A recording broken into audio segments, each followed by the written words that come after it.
Hey everybody, Jamie here. Welcome back to Focus Fire Investing. Thank you so much for tuning in today. I really appreciate all you subscribers that have subscribed to my channel, that comment on the videos, that like the videos, and that just gain the effort that I have put into these videos for you guys. Today I have a jam-packed video for you guys, a lot of dividend-focused news and things to think about for your own portfolio, as well as while I am reanalyzing my portfolio. So we have a ton of things to go over today. This is a jam-packed video. Please take the time to sit down and watch it, and if you have not yet, consider subscribing to my channel. Alright, so today I wanted to think about dividends. Dividends are playing a very ultra important role in people's income right now. Like I said before, many people are trying to attain 100% retirement off of dividends. So if there was not a time that would be much more important than now to be relying on dividends and to have those companies continue to pay out the dividends, as in continue to give you your income while you are retired or early retired, then I don't know what's more important than now. So that's what we're talking about today. Recent news here, Boeing, anybody that was invested in Boeing knows that Boeing just cut their dividend. They're getting bailed out by the president, by the federal government essentially.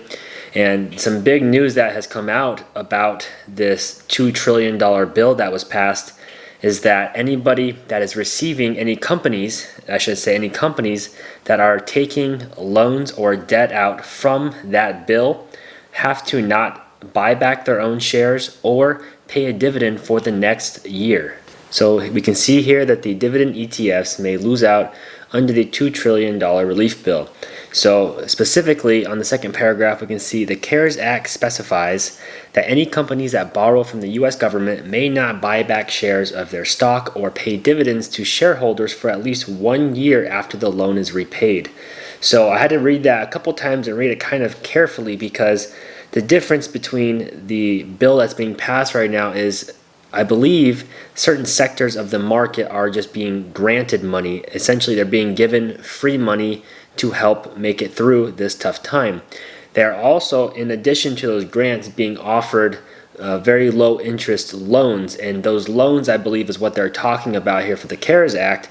If those companies take those loans that are offered to them at a low interest rate, then they will not be able to buy back their own shares of their own stock or be able to pay those dividends out. And so that's very interesting to me right now, because stocks like Boeing that I just showed you have been great dividend payers for several years.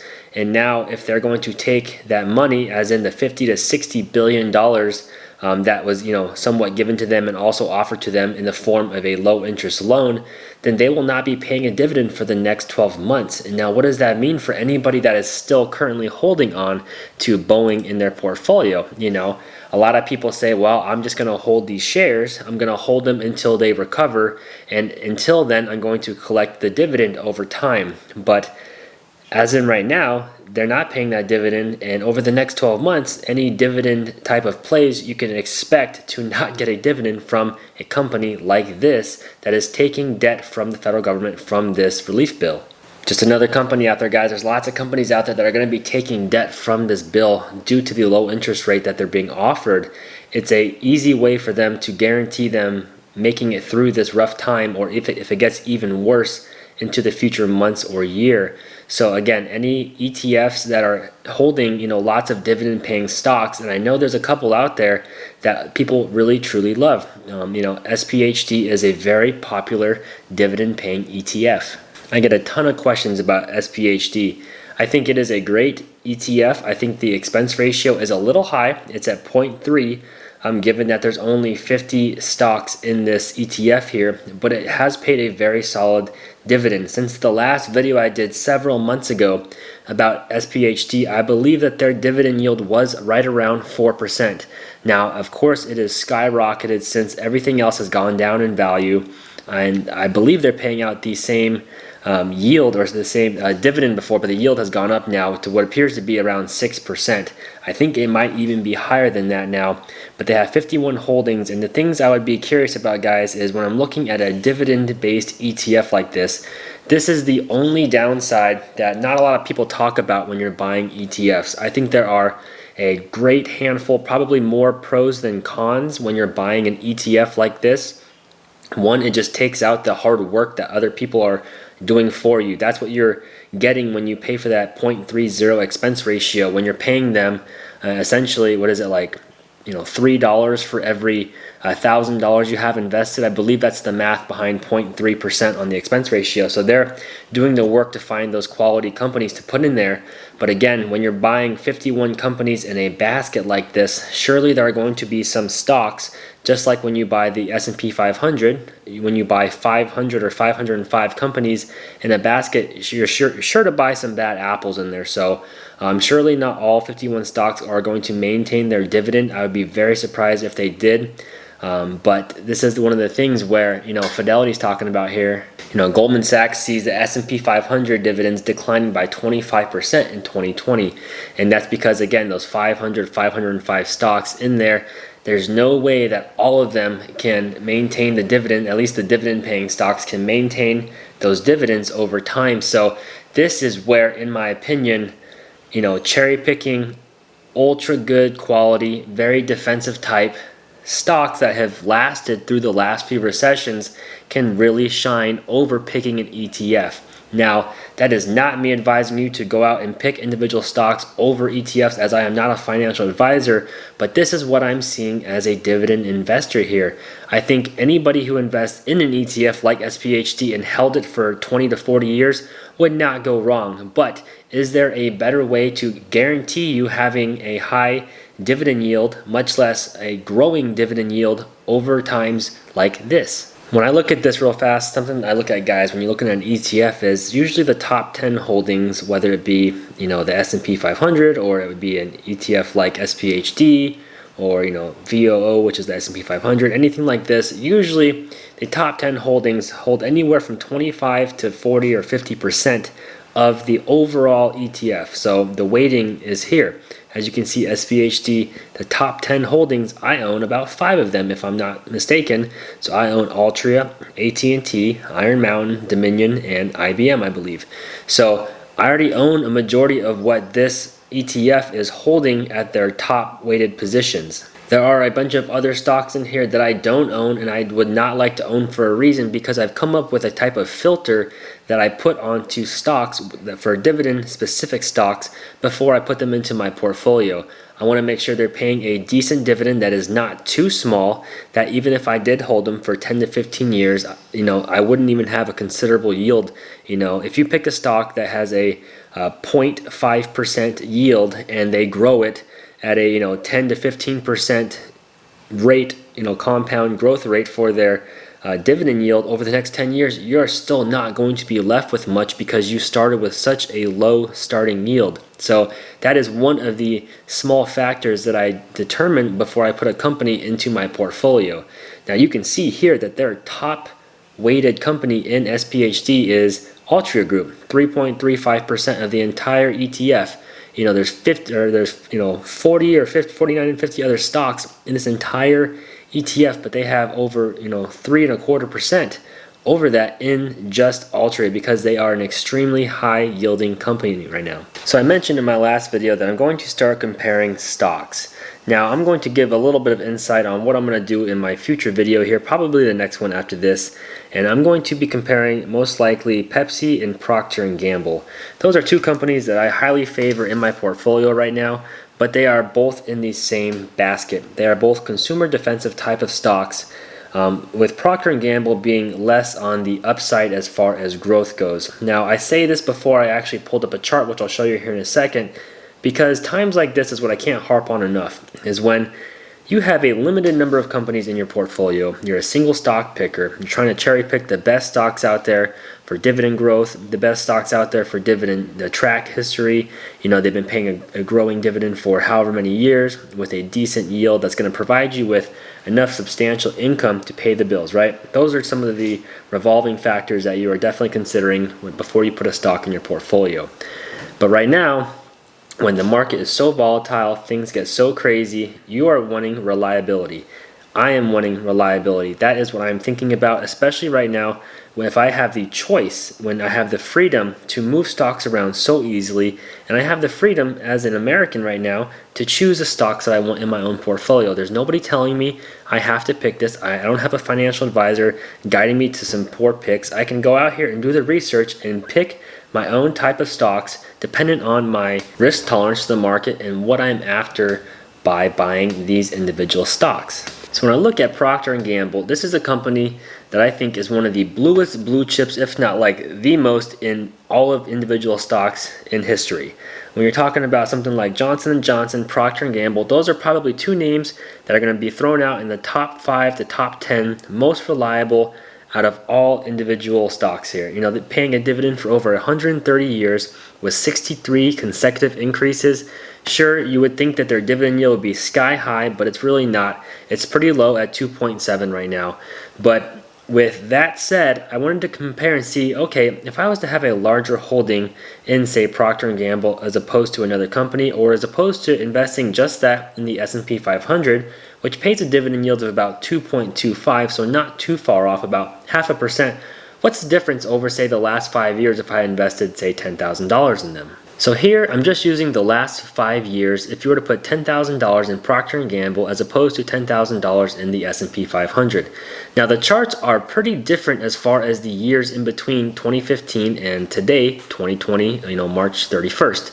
Actually, today is April 1st. But to see the end balances, they are quite the same. And I want to note that where we are currently at in the market right now before you consider the numbers on the screen. Now, if you had reinvested the dividends, the ending values right now for Procter & Gamble would be $14,335. If you notice, that is actually more than $13,933 that you would have ended with the S&P 500. Now that is with dividends reinvested. Now that same $10,000 starting from 2015, you would have $13,776 if you had not reinvested the dividends, and same with the SPY or the S&P 500, you would have $13,796. Literally a $20 difference. It is dang near identical, but the thing is that the yield is going to be paying you the entire time. Now, to me, this is where the rubber meets the road. When you're investing in a single stock like this compared to 505 stocks, I believe it's probably 504 if Procter & Gamble, I believe, is in the S&P 500. But if you pick just this one stock and you really double down on it because you believe in it long term, you believe in the reliability of the dividend through tough times like right now, through tough times like 2000, 2001, 2007, 2008 time frame, right, where the recessions are hitting and where there is a possibility that many stocks are, one, going out of business, but two, if they're going to make it through those tough times, are going to cut the dividend like Boeing.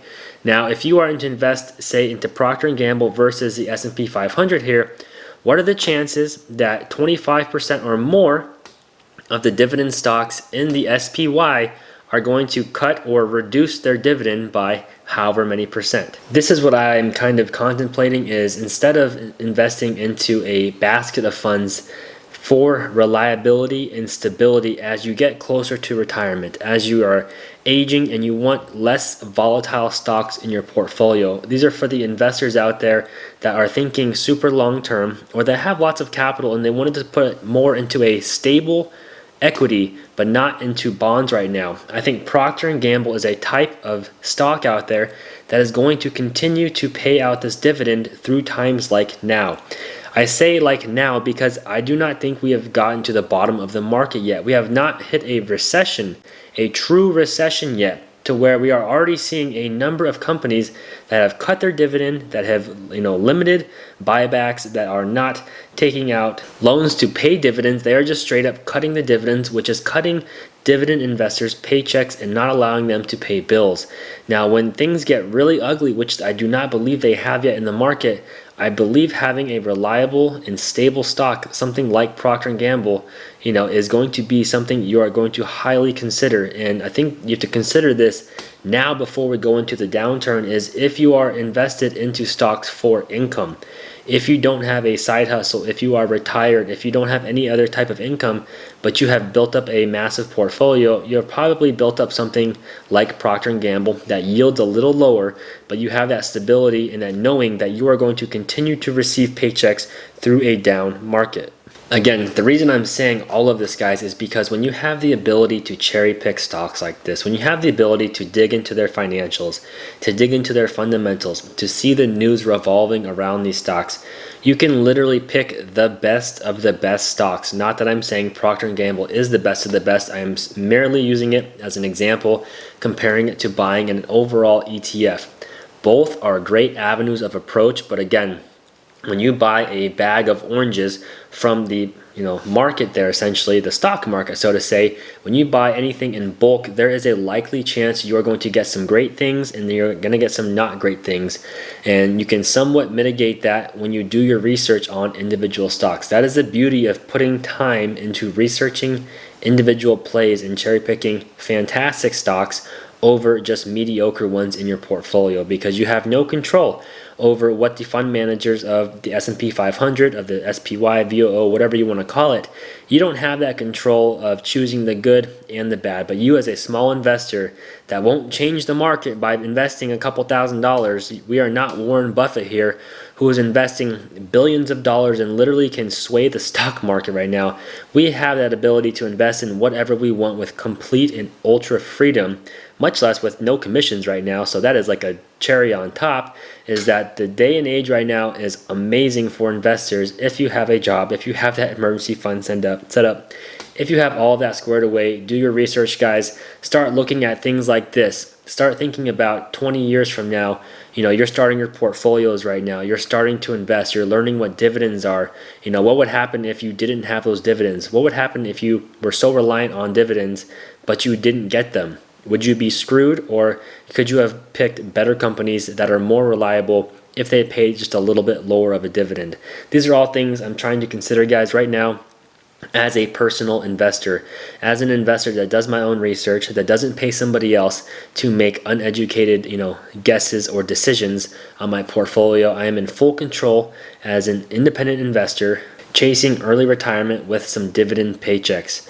All right, guys. In the next videos, like I said, we're going to be starting to compare some stocks in here, with the overall goal is we're going to start cutting out some of the not great stocks in my portfolio. They are good dividend payers, but I am after the great stocks. I am looking to minimize the number of holdings that I have and maximize the amount of dollars I have in each position instead. We're going to look to receive much larger dividends and really concentrate on the great stocks and opportunities that are available to every investor out there. Again, if you enjoyed this video, please smash that like button. Show me some support. Throw your comments below. I love to hear whatever it is from you guys, whatever thoughts and opinions, beliefs are on your mind. Throw them in the comments below. Make sure you subscribe, and I'll see you guys in the next video.